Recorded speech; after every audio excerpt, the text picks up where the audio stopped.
Hi, I'm Albert Pasaoa. Hello, my name is Kevin Jefferies. And this is the 635 Podcast.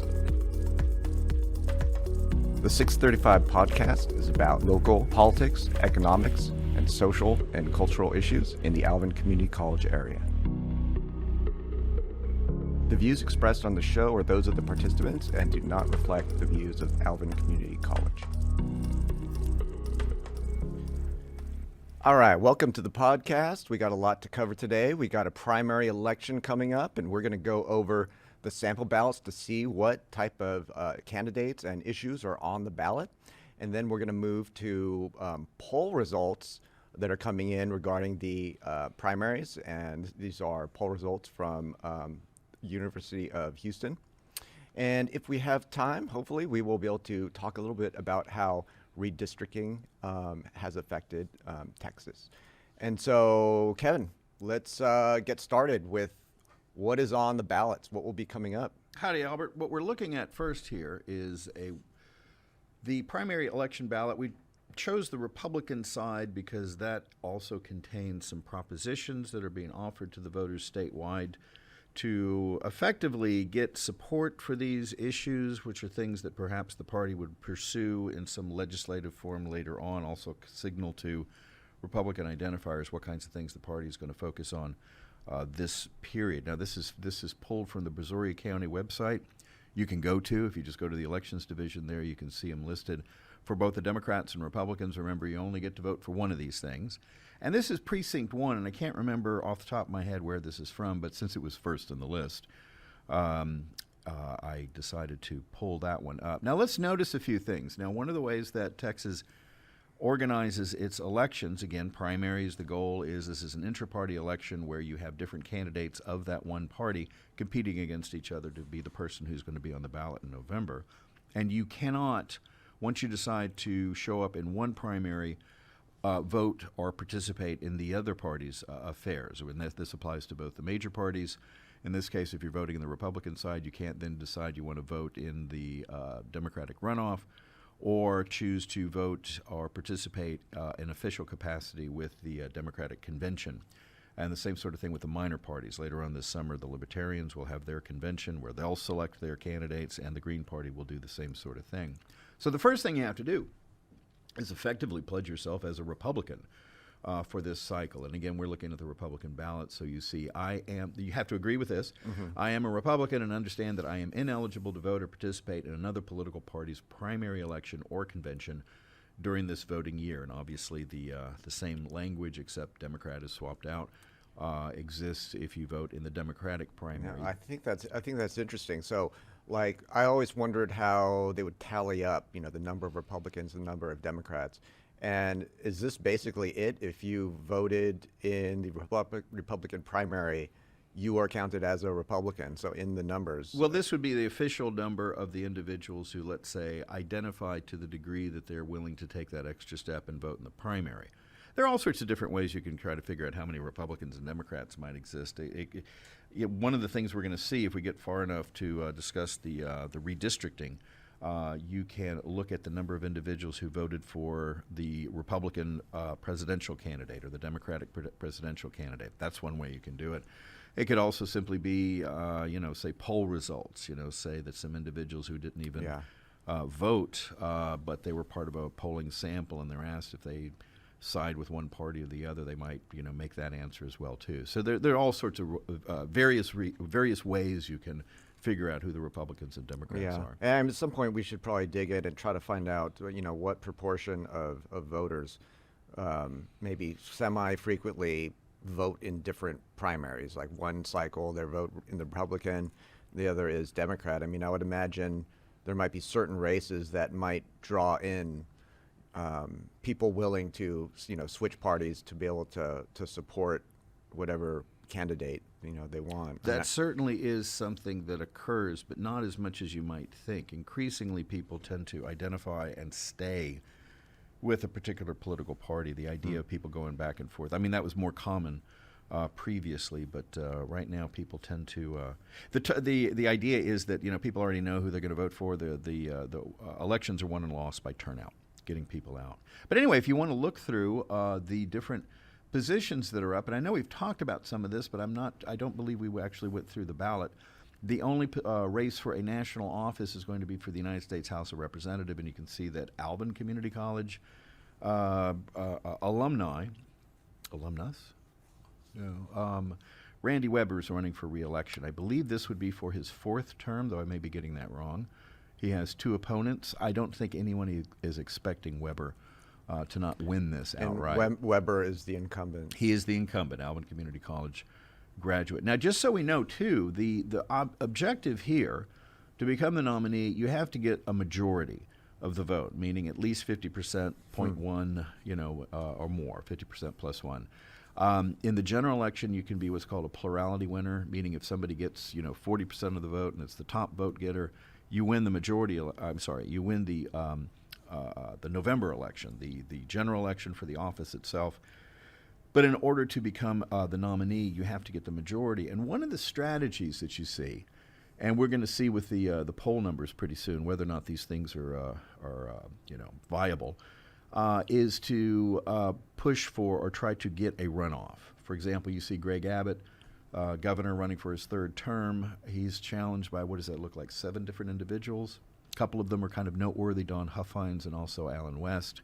So I don't think any of them assume that they're going to be able to defeat outright Greg Abbott in the 1st round, but they're hoping that let's say the anti-Greg Abbott vote is enough to force a runoff, and then maybe those individuals, whoever comes in number 2, will run in early May against Abbott, should that occur, and then perhaps that person ends up defeating him. And it's just the top 2 who make it to the runoff? Who would make it to a runoff, because that more or less guarantees a majority vote unless there's a tie. Well, this sounds huge. I mean, Rick Perry, Alan West. Yeah, that's not the Rick Perry that used to be governor. That is a different person. Are you serious? Yes. No, this is interesting. No. We've had that sort of thing happen before around here. Name recognition is one of the things that drives individuals to make their decisions.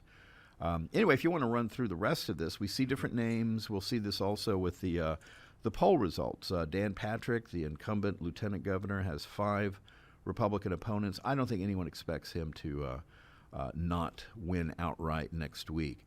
Attorney General, this is going to be especially interesting because Ken Paxton, the incumbent, has 3 noteworthy opponents. George Prescott Bush, who's currently the land commissioner and is the son of Jeb Bush and the grandson of George Herbert Walker Bush and nephew of George W. Bush. So lots of Georges out there. Louis Gohmert is currently in the House of Representatives, and Eva Guzman used to be on the Texas Supreme Court. They actually, we're speaking on Thursday the 24th tonight, the 3 non-Paxton candidates are going to have a debate. Paxton, I don't know if he was probably invited, he just decided not to go. I think the idea is that there's much more likely to be a runoff election here, but we'll find out. And again, we're going to see the numbers in just a second. And what's drawing people in? I mean, I guess let's start with the Attorney General. What is this an unusually contested? Yes. Okay, why? Paxton has a series of legal issues. He's been under indictment for many years in Fort Worth, but there's all these procedural mechanisms that have been used in order to make it difficult for the Tarrant County District Attorney's Office to have a case against him. More recently, I think it was about a year and a half ago, a bunch of people in the Attorney General's office left alleging that he had been accepting bribes from a developer in Austin. So there's ethical issues. In fact, I think one of the reasons why you have some pretty noteworthy opponents to him within the Republican Party is they think that if there is any race that Democrats might be able to win in November, this might be the one. So perhaps Republicans will be able to keep up their track record of winning consecutive statewide races going back to the mid-'90s if Paxton is not on the ticket. Okay. If you want to look at these other ones, Comptroller of Public Accounts, that's relatively low key. We're going to see the numbers are interesting here too, because a lot of people just don't know who these folks are, even though in the case of Hager also, he's held that office for a period of time. Commissioner of the General Land Office, again, Texas owns a lot of its land. I think we may have talked about this a little bit before. All of these are pretty, low visibility individuals. I said George Prescott Bush held that office up until he decided to run for Attorney General. And after this, Commissioner of Agriculture, this is another individual, Sid Miller, who was running for, I think, again, his third four-year term as commissioner, has also had a few legal issues. So there's some questions about his viability in November as well. Railroad Commissioner, this is interesting. All of these people have something going on with them. Wayne Christian is the incumbent. And I believe he would be running for his second 6-year term. The way the Railroad Commission works is you have 3 commissioners, they're elected, overlapping 6-year terms, and they really don't do much with railroads anymore. They regulate the production of oil and gas. Oh, wow. And I was just about to ask you, like, what does the Railroad Commissioner do? Regulates yes, exactly. How and that means the oil and gas industry is interested in if not just influencing, being an outright in charge of it, because a lot of these individuals have backgrounds with the oil and gas industry. And if you can regulate the production of oil, the rate, let's say, of production of oil and gas, you can have a big influence on the price of a barrel of oil and natural gas as well, too. Was the Railroad Commissioner involved in the situation with last year's freeze in terms of, the allegations that they were not properly weatherized and that they wouldn't be in charge of that? That would be something that let's see, the Texas Public Utility Commission and folks like that. God, what was the other? I'm so sorry, it's been a while. But what they did do, they kind of protect the industry. So there were a lot of emails that were made public pretty much within a day or two after this, where initially they said, okay, we need to protect the oil and gas industry. We need to blame this on frozen wind turbines and things like that, and solar panels, freaking out or whatnot. So they are protective of that industry. I will say one of the things that's interesting, I guess it's a sad story, and this tells us something about, once you have these ballots printed up, you can't really change them. Marvin Sarge Summers, one of the candidates here, the number 2 on this list here, died in a traffic accident about a month ago. Wait, which one is this? Marvin Sarge Summers, number 2. Yes. Okay. And I think I know some interesting stories about Sarah Stogner. If anybody's interested in looking that up, I won't get into it necessarily here. Now, after this, what you see, obviously, is a bunch of judicial races. Now, what's interesting about these things, too, is, they're not necessarily known, these individuals. You see individuals running for the Texas Supreme Court, which is within the state of Texas, the last resort for civil issues, and you got the Court of Criminal Appeals. Some of these individuals aren't being contested. That's not that unusual. And how many seats are on the Supreme Court? Texas has 9 people on the Supreme Court. They serve overlapping 6-year terms. So every time there's an election, you have 3 people. Now, sometimes it varies a little bit depending upon vacancies. I think there are only 2 people right now that are running for the Court of Criminal Appeals, and I'm sorry, I couldn't tell you exactly why that's the case right now. You see the member of the State Board of Education, District 7.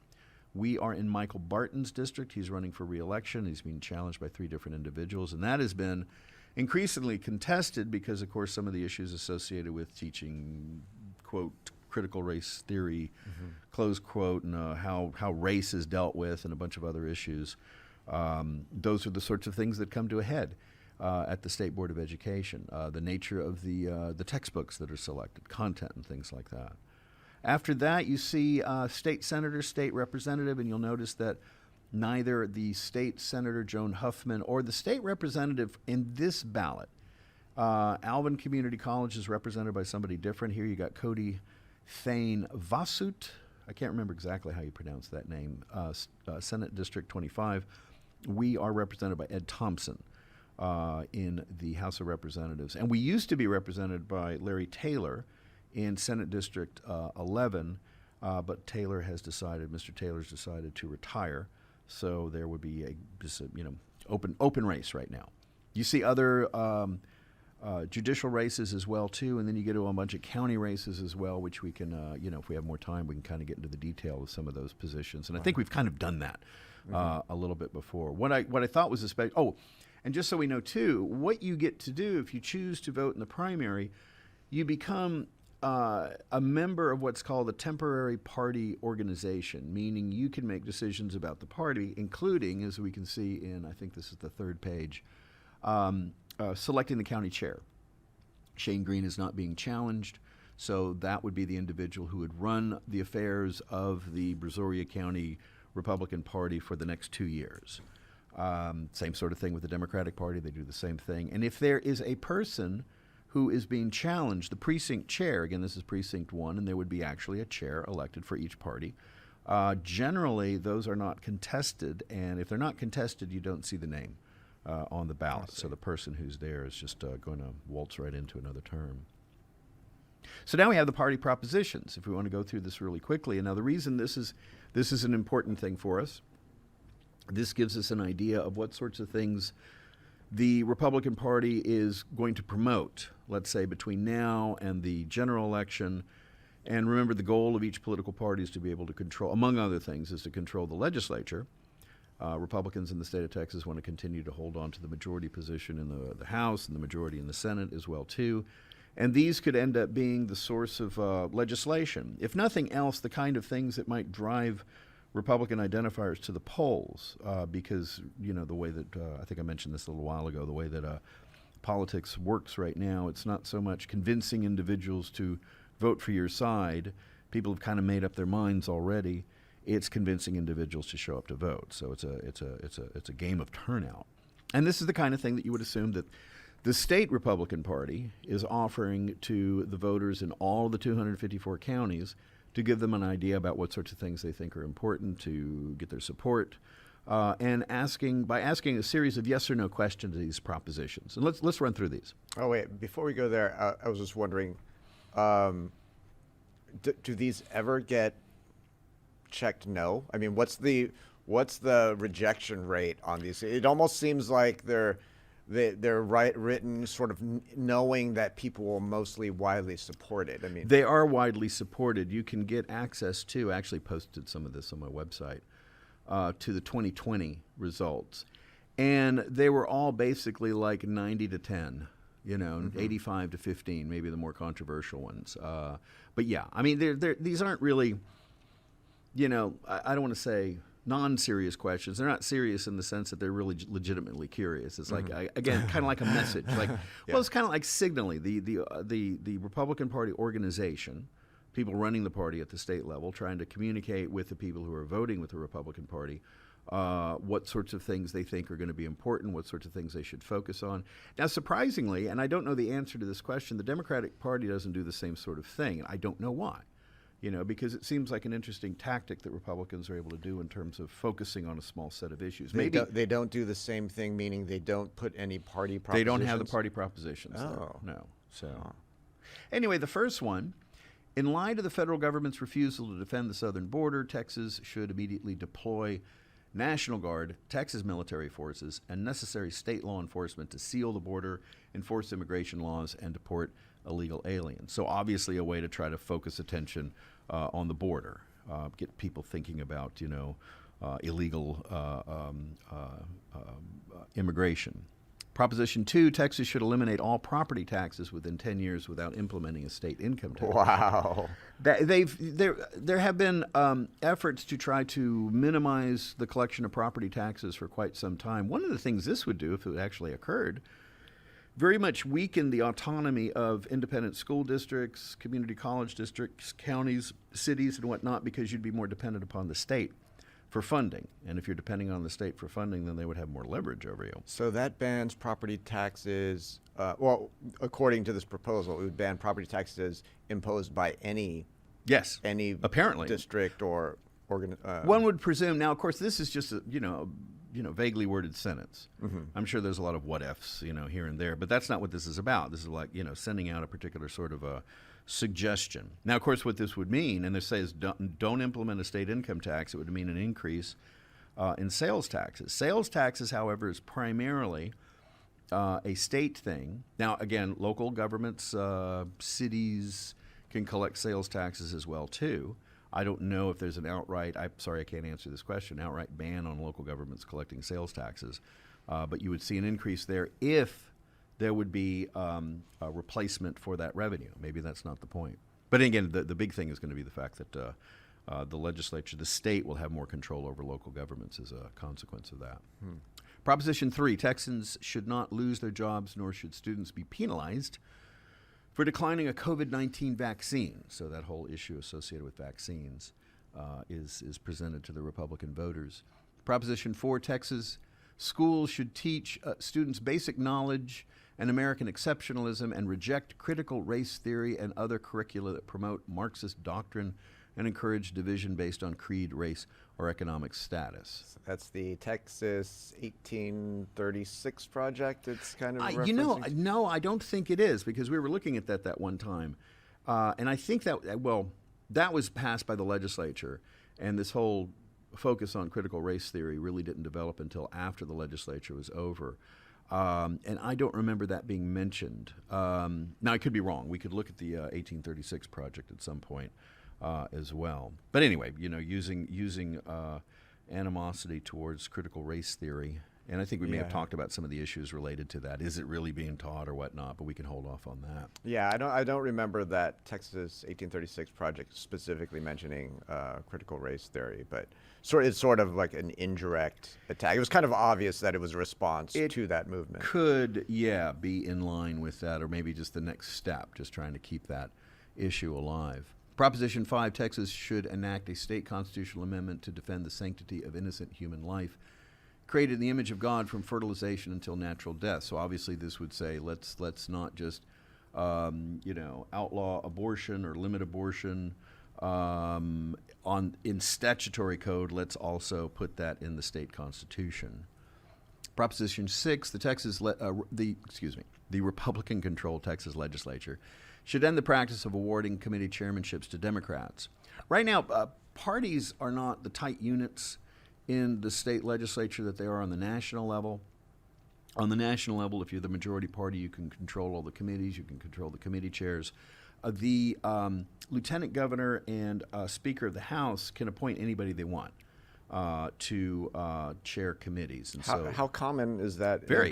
Really? Very well, because first off, there's not a huge history of strong parties within the state legislature.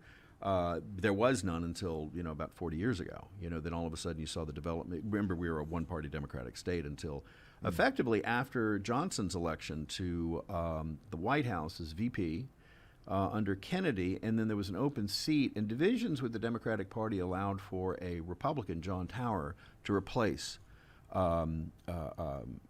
Lyndon Johnson in the United States Senate. And some people thought that was kind of a fluke, but it ended up being an opportunity for a Republican organization to develop. And of course it develops, as an electoral thing. Eventually it becomes a little bit more ensconced within the Texas legislature, the executive branch as well too. But you still have some of these traditions or whatnot, where you go for the individual, not necessarily the party. But I think Texas Republicans are hoping to solidify the party system within the legislature.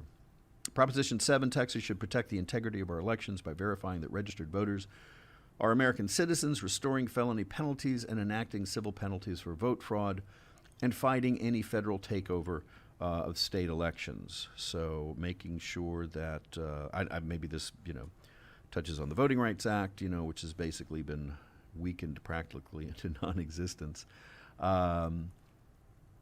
Proposition 8, Texas should ban chemical castration, puberty blockers, cross-sex hormones, and genital mutilation surgery on all minor children for sex transition purposes. And this gets into the issues of, transgender individuals and sexual reassignment or whatnot, which is kind of, been a hot topic for certain populations. Proposition 9, Texas parents and guardians should have the right to select schools, whether public or private, for their children, and the funding should follow the student. This is the school's choice movement, which is something that's been around for a few decades. The idea that the funding doesn't go to the school, the funding really would follow the kid, whatever school they choose to go to, whether it's public or private. Obviously, private schools would love this sort of thing. So public schools aren't in favor of this because it could very much make funding and the quality of public schools an issue. This is actually one of the few topics that, to my knowledge, Black Americans actually are in strong support of. Last I checked. I don't know. Well, we could research that, because it goes forward. It's presented on a regular basis. The question with that would be, okay, what does this mean for already underfunded schools in some poor areas? Is it going to, rehabilitate them somehow, or is it going to make them more less quality? Proposition 10, Texans affirm that our freedoms come from God, and the government should have no control over the conscience of individuals. So, we can think about the purposes of these different propositions, but certainly a lot of it has to do with rallying in this case, the Republican voters to continue to participate and do so through the election coming up in November. So it seems to be a tactic that works quite well. And again, I'm curious why Democrats don't do that same sort of thing, but they don't have a history of it. But that's the ballot that you will see. If you choose to vote in Brazoria County, this is specifically, again, was the one for Precinct 1, so things would be a little bit different depending upon other parts of Brazoria. Some Brazoria County, parts of Brazoria County have a different U.S. House Representative, Texas House Representative, Texas Senator. But other than that, the bulk of these are statewide positions and countywide positions as well, too, so everybody will see the same stuff. So now it's about what's going to happen, and that brings us to the next very related topic of polls. And yes. Polls about the upcoming primary. So let's find out what the pollsters are saying. Well, what we're going to look at here is produced by the Hobby School of Public Affairs up at the University of Houston, affiliated with the Political Science Department up there. And this is some of the polls that you will see are kind of, done very quickly in order to get something for, to stick on the news. This was, let's see, what does it say about itself? The survey was fielded between January 14th and 24th, 2022, in English and Spanish, with 1,400 YouGov respondents who are registered to vote in Texas, resulting in a confidence interval of plus or minus 2.2%. Respondents were matched to a sampling frame. It talks about some of the adjustments they make. Because one of the issues associated with polling, especially in the light of the days of cell phones, is the difficulty of finding the appropriate sample, and that is always a problem when it comes to elections. And it's probably worth talking about it very briefly before we get into this. And because this is for the primary election. This is for the primary election. So it's always comes down to who's going to vote in the primary, exactly. And if you're going to ask somebody if they're going to vote, chances are they're going to say yeah, whatever they decided to do. Even if they don't. Maybe even intend to do it, but you just forget. There was an election recently. I just suddenly realized, I forgot to show up. I meant to do it. I just didn't get around to it. So, but given that caveat, this gives you an idea, at least from that period about, that's February 24th right now, so a month ago. And so certainly things can change. But the numbers are pretty favorable to the Republican incumbents. They're saying that out of all primary voters, 58% said that they are going to vote for Greg Abbott. Let's see, what page are you on? I am on page 3. And just the different tables right here. And then far behind him, number 2, by 47 points, if my math is correct, Allen West. And then behind Allen West at 7%. Is Don Huffines. And you've got a scattershot of other individuals, including the person calling themselves Rick Perry. Actually, number 2 is don't know, unsure. So no one seems to think then that it's, Abbott's going to get elected. Okay. So he's going to win this election and will almost certainly then represent the party on the ballot. What was November. The cause? Was there a belief among at least some Republicans that he was weak? Well, here's the thing, and there's another story I was thinking about perhaps looking at, but we can maybe look at it a little bit later on. West and Huffines both have been doing a lot of things together. And I'm pretty sure if you really sat them down, they would understand that they're not going to win this thing. But there's another reason why some people might want to run in a primary, and that is to try to affect the types of issues that the incumbent is campaigning on. In other words, they think Greg Abbott is as conservative as we might think that he is. They don't think he's conservative enough. So they're hoping to run to the right of him. And if the governor thinks that they might be a potential threat, which, clearly they're not completely, but, there's a number of voters here maybe the Weston Huffines people decide, well, we just don't want to vote for Abbott in the general election, and that could be an issue, if it turns out that Beto O'Rourke is a competitive candidate, and he may very well be. So he's trying to push them, Weston Huffines, they're participating in order to try to get Abbott to move further to the right. Okay, that makes sense. And I have to say, I feel bad for this Rick Perry guy, because even with that name recognition, he's not getting anything. So I don't know. Did Rick Perry leave being unpopular? No, I think people were just tired of him, but he decided not to run again because he served for like 12 years. This is an interesting thing too to get into, and it's the same with some of these other folks as well. It's very unusual historically for people to hold on to office as long as they are right now. Rick Perry held on to office. Like I said, he finished the last 2 years of W. Bush's governorship, and then had 3 full terms on his own. I said 12 years a second ago. It was 14 years. He was up there. Now, in that 14 years, you can accumulate a lot of power and also influence boards and commissions and whatnot because of your appointment power. I'm curious about, we like to talk about the institutional weakness of the governor's office. I'm not necessarily sure with some of these changes recently that that's really the case, but that can be, for another discussion. Is there a term limit for the governor? Nope. Oh, nope. Okay. No statewide term limits. The only term limits you'll see in the state of Texas are in some of the cities, mayor's office and things like that. Houston has some term limits. All right, so let's what are some of the hot topics here? Let's jump. Lieutenant governor. If we want to look at that, I think the idea is that Patrick is safe. He doesn't really have any named opposition, some big name folks there. 52% of primary voters right now say that they're going to vote for him. 36% are don't know or are unsure.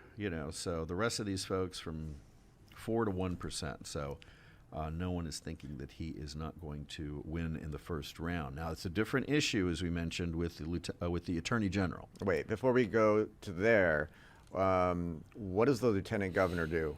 Lieutenant Governor is the president of the Senate, of the Texas Senate, and that's a very powerful position in the sense that you're because of the things that individuals can do. I mentioned a second ago that there's that little thing in the propositions, Republican propositions, about not selecting Democrats as committee chairs. Well, I mean, if the Speaker wants to, he can do it as an individual, the Speaker of the Texas House. If the Lieutenant Governor wants to, they can do it because they get to make that decision. The party doesn't get to make that decision. The Lieutenant Governor is the Speaker of... No.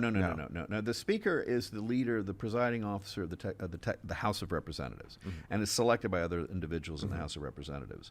The Lieutenant Governor would be the presiding officer of the Senate. Now, what's interesting is that he's not a senator, but he's in control of the Senate in the sense that, like I said, he can appoint people to committees, he can appoint people to committee chairs, he can figure out this is where a piece of legislation is going to go. That's interesting. Yeah. A lot of power for one individual. Yeah. Now, the Attorney General, and again, these things are independently elected, and what this means is these folks can do things on their own. The governor doesn't get to tell them what to do. The Attorney General can decide for himself or herself what sorts of cases, if you want to sue the national government for some reason. You don't have to go to the governor and ask permission. You don't have to go to anybody else. You can do it yourself. The current Attorney General has, let's say had some issues that have led to some pretty significant opposition. I'm surprised these numbers are as low as they are for his challengers. 39% of primary voters say they're going to vote for Paxton. Louis Gohmert, who is a member of the United States House of Representatives, is running, and he's getting 13%. George Prescott Bush, the nephew of George W. and the grandson of George Herbert Walker, with all his name recognition, is getting 16%. Eva Guzman, who people may not be familiar with, but was a member of the Texas Supreme Court, 13, 16, and 8 percentage points respectively, and 24% don't know.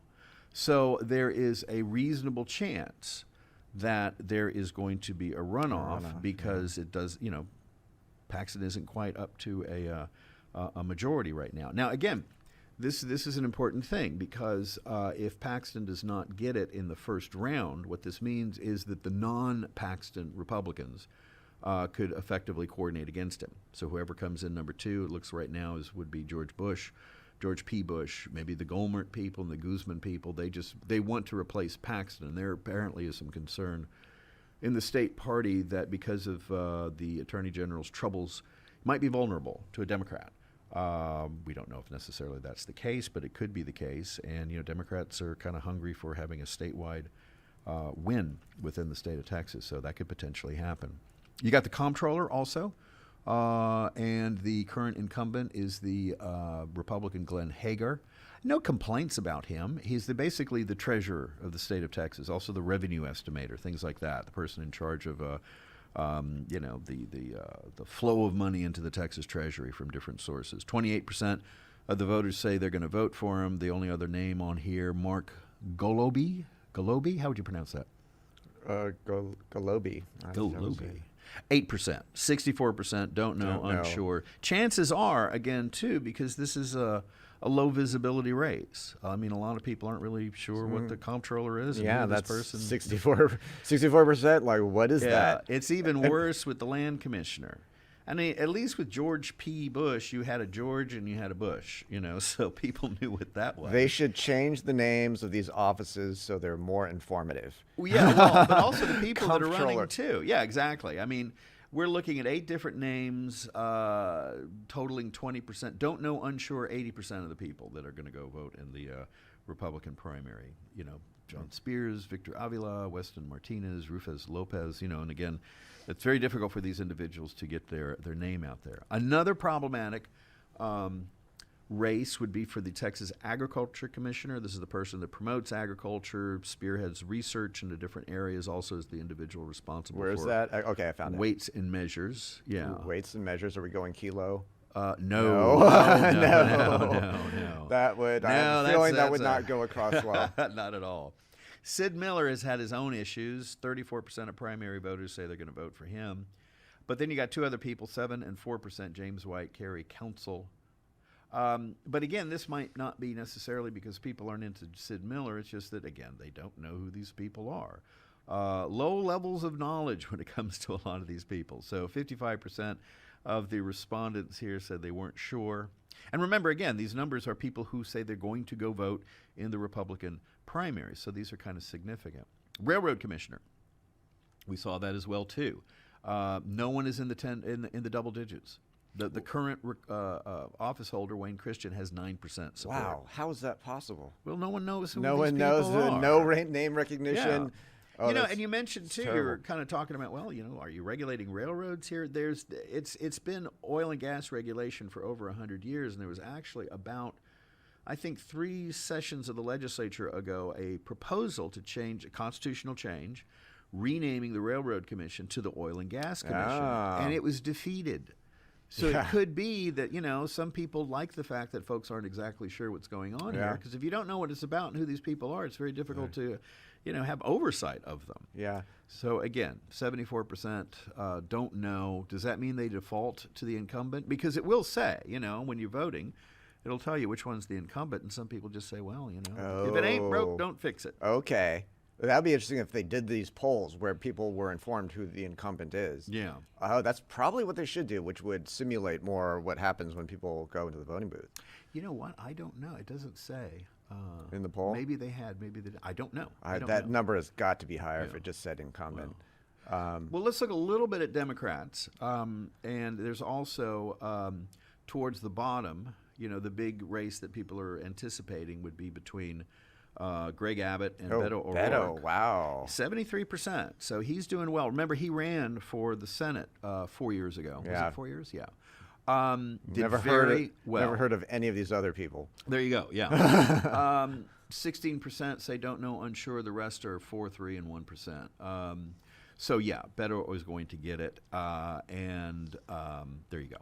Now, some of these others, like, some people had run again, ran previously. Mike Collier, who's running to be the nominee for lieutenant governor, ran last time, was the Democratic nominee last time, but again, seems like low recognition, or don't know, unsure, 59% there. Now, and that's the same thing with like the Attorney General's office, and if you just want to run through these things, the comptroller, the nominee for the Democrats. I'm not convinced, though, that this isn't a bad thing. or that's not a good thing, because if they have to run for runoff elections, that means they have to compete again, and when they're competing again, they're campaigning again, and that means they're getting their names out there. So maybe this is another opportunity for these individuals to become known. So I think from the Democrats' perspective, maybe this isn't a bad thing for them because it provides, it's early May when you have the runoff, so perhaps this is a way to whittle down the number of people that are unaware of who these folks are. Now, if you want to conclude, sure, and maybe we can save the other thing on redistricting for our next time. A few more minutes. Okay, go ahead. All right, so this is what they have, and again, this is November is years away. A good 8 months, 7 months, or whatnot, maybe more from right now. So these numbers you have to take that into consideration. But it is interesting, the results. Assuming that Greg Abbott, safe assumption that he's the nominee for the Republicans, 48% of the voters indicate that they're going to vote for him. Assuming Beto O'Rourke, another safe bet, is going to be the nominee for the Democrats, 43%. Oh, wait, there are general election poll results? Right, you're looking at it right here on page 11. November 2022, gubernatorial election. Yeah. That's 5 percentage points different. You've got an assumption of who the Libertarian candidate might be. Mark J. Tippett, 2%. Delilah Barrios, Green Party candidate, 1%. And then the don't knows and unsures are 6%. Actually, the don't knows and unsures are bigger than the gap between Abbott and O'Rourke. So again, O'Rourke, if you say it several times, becomes increasingly difficult to say. O'Rourke. So I want to call him Smith, just to say, because that's easier to say. But if you can just reach out to those don't knows, if you can just reach out to the unsures, you could make up that gap. Democrats are becoming more competitive in the state of Texas. That helps explain some of the redistricting that will, let's get into that maybe next time we meet. And of course, next time we meet, we'll have results to discuss as well too. But we might be having a pretty competitive race for the governor's office. This is interesting. I like the gender breakdown. How it's slight edge to Beto O'Rourke, but then a huge edge for Abbott among men. People have noticed the gender gap for some time. Men are more likely to vote Republican than Democrat. Women are more likely to vote Democrat than Republican. So that seems to be a part of this as well too. This has a racial gap as well too. Whites are more likely to vote for Abbott. Latinos and blacks more for O'Rourke. And what else? Let's see. Yeah, that kind of that mirrors what numbers I've seen. Just the 40. And generations too, and this is not surprising either. The boomers and the silent generation. 55% Abbott, 39% O'Rourke. Gen X is 48% Abbott, 43% O'Rourke. Millennials, 36. Millennials and Generation Z, assuming they can vote, 36% Abbott and 50%. They combine O'Rourke. Millennials and Gen Z. How many people are in Gen Z who can vote? Actually, they dealt with that early on. Let me back up. It used to be Millennials were these super young kids, but now it's been a while. Now they're all grown up. Sorry. Time keeps marching by. I used to think that I was young. Here it's saying, wait, hold on. Women. In regards to generation, 36% of the population belongs to the combined silent generation born between 28 and 44, and baby boomers, 46 to 64 cohort. 26% to Generation X, 1965 to 1980. 38% to the combined millennial, 81 to 96 generation. Generation Z, 94 to 2012. Now, you wouldn't be able to vote if you were born in 2012, but my kids are Generation Z, and they just turned 18. Okay. So they can vote, and they were born in 2003. Okay. So now here's the thing, too. Now it says that's 38%. That's the largest combination. But as most people probably know, the younger you are, the less likely you are to, in fact, actually vote. Right. So it would be certainly a different sort of thing if you had comparable voting turnout based on age, despite the age, but that's not the situation. And being educators, let's look at the last one of education level and voter intention. Table number 17. It's interesting here. Yeah. High school, if you have a high school degree, and I don't know if that means high school and also less, 48% Abbott, 43% O'Rourke. Some college and a 2-year degree, Abbott's goes up 51% to 38%, O'Rourke. And 4-degree and postgrad, that's when it flips over. 45% Abbott, 47% O'Rourke. But that doesn't seem to be, well, except for some college. That's quite the gap. That's the gap. That's interesting. I thought a college degree would be a bigger gap. There's just a 2% gap, but the some college, it's it's a pretty sizable gap right there. What's with that? 13 points. What's with that? Yeah. I mean, nice to That's what into. people, that's how people get tenure in some places, figuring that stuff out. All right. That was really interesting stuff, and thanks for filling us in there. And we will be covering more stuff as the primaries loom around the corner. All right. See you guys next time. Thanks, Albert.